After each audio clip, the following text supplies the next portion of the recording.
How often should I water garlic plants?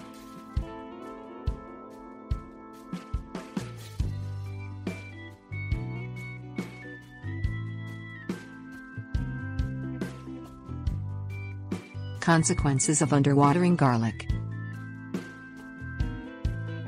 Garlic needs moist soil throughout the growing season to properly mature.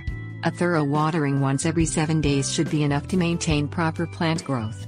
If your garlic does not get enough water during the growing season, it can result in small bulb size and decreased yield, according to the Western Garden Book of Edibles. Consequences of overwatering garlic. Stop watering your garlic plants once the leaves turn brown, which usually occurs 2 to 3 weeks before harvest.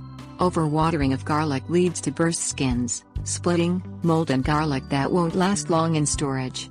If you want to store your garlic through the winter, it is better to stop watering too soon rather than too late, according to Boundary Garlic Farm.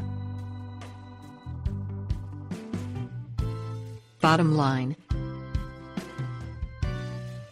It is important to monitor the amount of water your garlic plants receive throughout the growing season. Give garlic ample water during the growing season but stop watering completely before it is time to harvest. This will ensure a productive plant in a bulb that can withstand storage.